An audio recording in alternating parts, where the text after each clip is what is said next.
पर करी वो किसी के ऊपर की है क्या? तो प्रहलाद जी का चरित्र उठाया। बचपन से ही प्रहलाद जी के ऊपर एक ग्रह लग गया था। कौन सा ग्रह है? कृष्ण ग्रह ग्रहित आत्मा। देखो शनि चंद्र राहु लगे तो उतना तकलीफ नहीं होती है, लेकिन अगर कृष्ण रूपी ग्रह लग गया महाराज तब बड़ी विडंबना है, ये छुटाए नहीं छूटता है। और स्थिति ये बन गई कि क्वचति गायति क्वचति रोदति क्वचति हसति क्वचति हैलादः खुद गायन्ति क्वचति।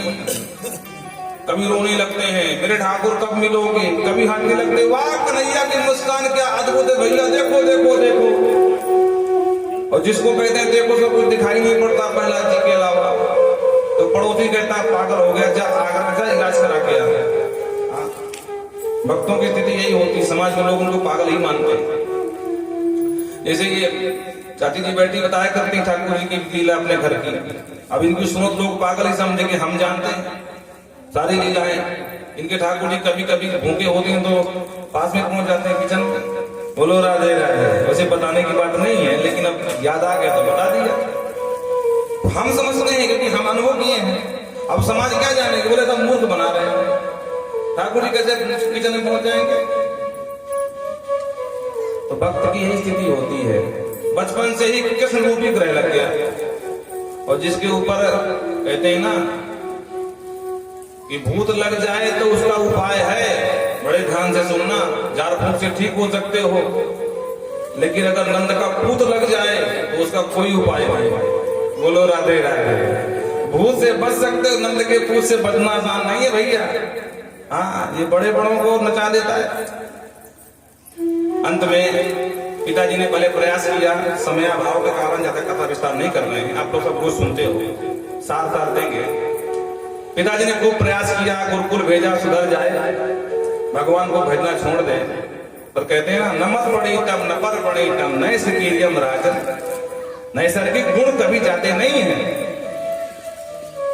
अंत में समझ गया कि ये सुधरने वाला नहीं है, तो महाराज हाथी के पैर नीचे दबवाया, कुचलाया, ऊंचे पर्वत से गिराया, पानी में डुबाया, बड़े बड़े भुजंगों से कटवाया। अंत में नहीं मार पाया तो मन ही मन हिरण्यकश्यप को घबराया। होलिका नाम की बहन को साथ में बिठाया, होलिका तो स्वाहा हो गई, पर बाल बांका बलात्कार नहीं कर पाया। ऐसे सुनना, तब घबराया और क्रोध में भर करके महाराज डांटता हुआ विलास से कहता है, हे दुर्विनीत मंदात्मन को भेद करा धम, हे दुर्विनीत मूर्ख व्यक्ति, पहला स्तभ्यम मक्षासनम उद्भूतम निश्चय त्वाद्यक्षम। अरे मूर्ख हो रहा तो आज तुझे मैं यमक्षयम यम के द्वार पहुंचाऊंगा। क्रुद्धस्य कंपत्ते त्रयो लोका सहेश्वराः। अरे जब मैं हिरण्यकश्यप को क्रुद्ध होता हूं तो तीनों लोग सहेश्वराः, दिग्बालों के साथ सारे देवता लोकपाल तक कांप जाते हैं। और तूने किसके बल के कारण शासनम की बलोत्तकाः, अरे मेरे शासन को चुनौती दिया है, बोल तेरा भगवान कहां है? प्रहलाद ने कहा सब जगह है। बोले यहां भी? बोले हाँ। प्रहलाद ने कहा हाँ। किसने कहा दिख क्यों नहीं रहे हैं? बोले हमें तो दिख रहे हैं, तुम्हारे आंखों में मोतियाबिंद है, तो जाओ जान कर कुंडा प्रश्न करवा के आओ, फिर दिखाई पड़ेंगे। बोलो राधे राधे। मोतियाबिंद का प्रश्न जान के कुंड में होता है। तो प्रहलाद ने कहा मुझे तो दिख रहे हैं, अब तुम्हारी आंखों में अगर मोतियाबिंद है तो इलाज करवाओ, फिर देखो आके। तो क्रोधित हो गया महाराज। क्वासो यत सर्वत्र कसमात स्तंभे न दृश्यते, स्तंभ में क्यों नहीं है? बोले हैं। और जब कहा स्तंभ में है तो लेकर के जो खटक प्रहार किया तो खंभ फट गया और उस खंभ के अंदर से नरसिंह भगवान का प्रादुर्भाव हो गया। वो नरसिंह भगवान की। और नरसिंह भगवान ने वही एक खटक हाथ में लिए तो नरसिंह भगवान ने ताकि खटक दिया। नायम मृगो नाप नरो विचित्रम, न वो मृग थे न नर थे, विचित्र रूप लेकर के महाराज नृसिंह रूपम, सिंह भगवान दहाड़ मारने लगे। अब इसको गिरा लिया। इसने कहा एक गिर गया तो क्या हुआ, मैं मर नहीं सकता क्योंकि ब्रह्मा के वरदान मुझे रक्षा करेंगे। बोलो मूर्ख, तूने ब्रह्मा से क्या क्या वरदान मांगा था? तो मैंने मांगा था ना दिन में मरू ना रात में। भगवान बोले देख दिन रहा नहीं रात भई नहीं, वो धूली बेला है, शाम का समय है। अच्छा तो मैंने मांगा था ना बाहर मरू ना अंदर। भगवान बोले ना तो बाहर है ना अंदर, बीच देली में है। मैंने मांगा था ऊपर ना नीचे, बोले मेरी गोद में है। तो मैंने मांगा था कि ना आज से मरू ना शस्त्र से मरू। भगवान ने कहा देख रहा नाखून ही है, हाँ सिंह के नाखून है, पर्याप्त है ऑपरेशन करने के लिए, सर्जरी करने के लिए पेट की।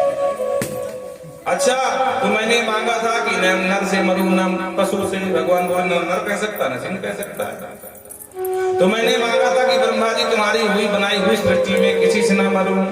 भगवान खूब हंसे, मूर्ख ब्रह्मा को मैं पैदा करता हूँ, ब्रह्मा मुझे थोड़ी पैदा करता है। अब बोल। तब इसने कहा मैंने मांगा था कि 12 महीने में किसी महीने से ना मरूं। भगवान बोले तेरे ही लिए पुरुषोत्तम मास, अधिक मास, मल मास की व्यवस्था मैंने कर रखी है। बोलो राधे राधे। और सारे वरदानों की रक्षा करते हुए भगवान ने नखे निभाए गरुड़ो महाविषम, जिसे गरुड़ महाविषधर नाग को फाड़ के फेंक देते हैं, उसी तरह आज नरसिंह भगवान ने हिरण्याकश्यप को फाड़ करके फेंक दिया।